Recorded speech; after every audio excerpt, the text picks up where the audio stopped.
अस्सलामुअलैकुम, welcome to my channel. I hope सब खैर आफियत से होंगे और ठीक ठाक होंगे। अल्लाह ताला सबकी हिफाजत फरमाए और सबको अपनी हिफ्ज़ अमान में रखे। घरेलू ख़वातीन के लिए घर के बहुत सारे काम, मसलन सफाई करना, बर्तन धोना, कपड़े धोना, घर का खाना बनाना, नाश्ता, डिनर, लंच, इन सब को मेंटेन करना, बच्चों की देखभाल करना, बच्चों के साथ टाइम स्पेंड करना, बच्चों की स्टडीज़ में उनकी मदद करना, उनकी हेल्प करना, और अगर घर में मेहमान आ जाएं तो उनको भी अच्छे तरीके से वेलकम करना। क्या ये सब एक औरत की जिम्मेदारी है? वीडियो को आगे बढ़ाने से पहले आप मेरे चैनल को सब्सक्राइब करें और वीडियो को लास्ट तक जरूर देखें। पहले ज़माने में भी, पुराने वक्तों में भी और आजकल के दौर में भी हेल्पर्स का रिवाज होता था। पहले ज़माने में भी जो है वो बतौर हेल्पर काम काज के लिए लोग रखे जाते थे अगर फाइनेंशियल कंडीशन अच्छी होती थी, और आज के ज़माने में भी हेल्पर्स काम वालों को रखा जा रहा होता है अगर फाइनेंशियल कंडीशन अच्छी होती है। अब सवाल ये पैदा होता है कि मिडिल क्लास लोग कहाँ जाएं, जो लोग अफोर्ड नहीं कर पा रहे होते, जिनकी फाइनेंशियल कंडीशन बहुत ज़्यादा हाई नहीं होती, तो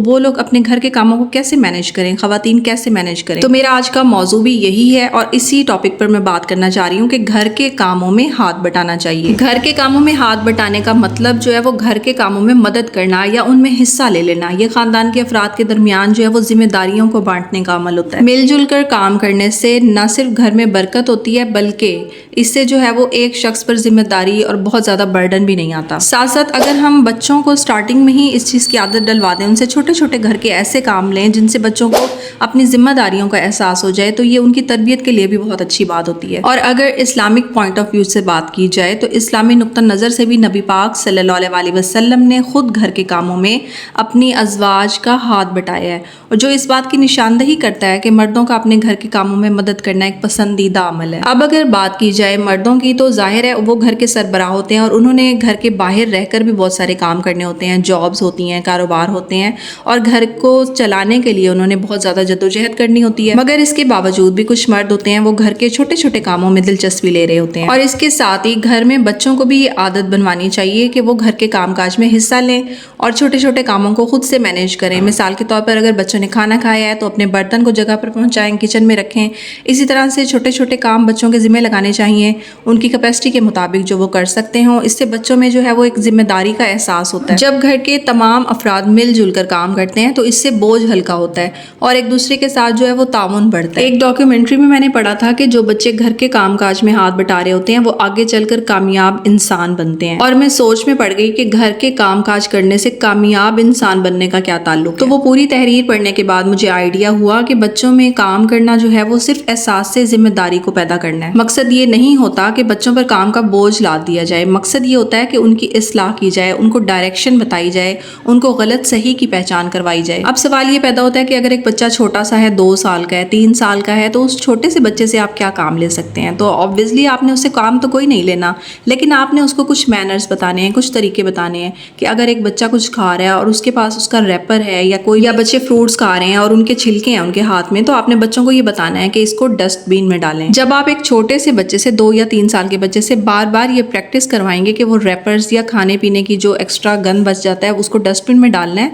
तो वो इस अमल को बार बार करने से आदी हो जाएगा। इसी तरह बच्चे अगर टॉयज से खेल रहे हैं तो उनको टॉयज को क्लोज करने की प्रैक्टिस करवाएं, टॉयज समेट के एक जगह पर रखने की प्रैक्टिस करवाएं। बच्चे खाना खा रहे हैं तो उनको खाने के बाद अपने बर्तन को वापस किचन में रखने की प्रैक्टिस करवाएं। इसी तरह से घर के हजारों काम होते हैं, हजारों चीजें होती हैं जो आप बच्चों को थोड़ी थोड़ी ट्रेनिंग देकर सिखा सकती हैं और उनको प्रैक्टिस करवाया जा सकता है। इस अमल से बच्चा ना सिर्फ सीखता है बल्कि उसके अंदर एहसास से जिम्मेदारी भी पैदा होती है। और अगर बार बार बच्चों में इस तरह की छोटी छोटी प्रैक्टिस करवाई जाए, इस तरह के छोटे छोटे उनसे काम लिए जाएं, तो बच्चे जो है वो आगे चलकर एक जिम्मेदार शख्सियत बन जाते हैं। इसके अलावा सलीका भी और शऊर भी पैदा होता है, और यही बचपन की जो आदत होती हैं, यही बचपन की डाली हुई जो चीज़ें होती हैं, वो आगे चलकर इंसान को एक कामयाब शख्सियत बनाती हैं, एक मजबूत पर्सनैलिटी बनाती हैं। इसी तरह से अगर जॉइंट सिस्टम है तो वहाँ पर भी मैरिड ख़वातीन अगर बहुत सारी रह रही हैं, देवरानियाँ हैं, नंद भाभियाँ हैं और बहुत सारे रिश्ते होते हैं, तो उन सबको भी मिलजुल कर काम करना चाहिए। मेरी नज़र में जॉइंट सिस्टम में ज़्यादातर झगड़ों की वजूहात भी यही हैं कि जब बहुत सारी ख़वातीन एक ही साथ एक ही घर में रह रही हों और उनमें से एक ही जो है वो कामकाज को लगी हुई है, एक ही ने सारी जिम्मेदारी ली हुई है, तो यहाँ से फिर बहुत सारे झगड़े पैदा होते हैं। मिडिल क्लास फैमिलीज में जो है वो ज़्यादातर जो झगड़े हैं घरेलू, वो इसी वजह से ही हो सकते हैं। तो वहाँ पर भी ख़वातीन को चाहिए कि मिलजुल कर काम करें, एक दूसरे का एहसास करें, एक दूसरे की मदद करें। और अक्सर केसेस में ऐसा देखा जाता है कि अगर शौहर बीवी का हाथ बटा रहा है, कामकाज करने में उसकी हेल्प कर रहा है, तो उसको जो है वो बहुत ही ज़्यादा क्रिटिसाइज कर दिया जाता है। लोग बहुत ज़्यादा तनकीद कर रहे होते हैं कि ये बीवी का गुलाम बना हुआ है और घर के काम काज करवा रहा है, और इन चक्रों में जो है वो शौहर अपनी बीवी की हेल्प करना अक्सर बंद कर देते हैं। तो जो लोग ऐसा सोचते हैं, जिनके ऐसे नजरियात हैं, उन्हीं के लिए ही हमारे दीन इस्लाम में बहुत सारी मिसालें मौजूद हैं। हमारे प्यारे नबी मोहम्मद मुस्तफ़ा सल्लल्लाहु अलैहि वसल्लम अपने घर के काम काज में हिस्सा लेते थे। आप सल्लल्लाहु अलैहि वसल्लम अपनी बीवियों का हाथ बटाते थे। इतनी बड़ी हस्ती की मिसाल होने के बाद कोई सवाल नहीं उठता। अब बात कर लेती हूँ थोड़ा सा इस वीडियो पर। तो इसमें मैंने आपको जो चीज़ें दिखाई हैं कि कौन सी ऐसी चीज़ें जो घर में हर वक्त अवेलेबल होती हैं, आप उनका मिक्सचर बनाकर एक गंदे से गंदे सिंक को भी चमका सकते हैं। तो यहाँ पर आप देख सकते हैं पहले इसकी क्या कंडीशन थी और अब क्या है। इसकी पहले की कंडीशन भी आपको दिखाई थी और अब ये धोने के बाद वाली कंडीशन भी आप यहाँ पर देख सकते हैं।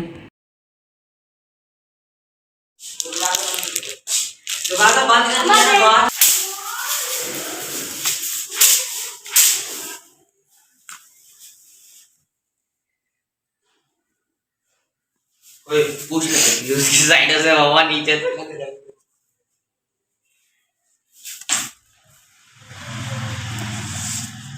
कंफर्म है इसके नीचे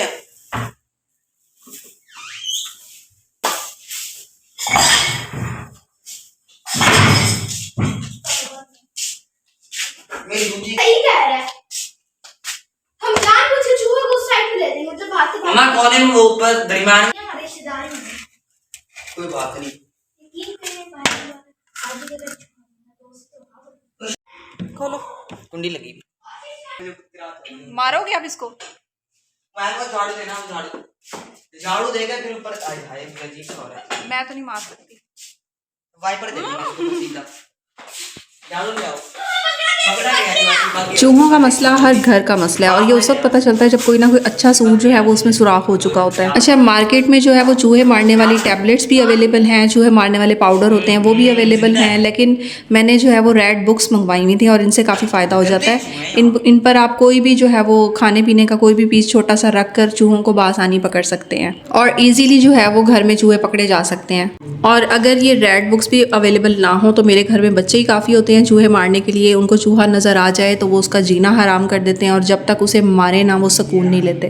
मोस्टली जो है वो डर भी रहे होते हैं, लेकिन इसके साथ साथ उनका टारगेट भी यही होता है कि चूहे को मार दिया जाए, या घर में कोई चिपली नज़र आ जाए तो उसे मार दिया जाता है। क्या सबके घरों में ऐसा होता है? मुझे कमेंट में ज़रूर बताइएगा। आई होप आपको वीडियो पसंद आई होगी। नेक्स्ट वीडियो को नए टॉपिक के साथ लेकर आऊँगी, तब तक के लिए अल्लाह हाफिज़।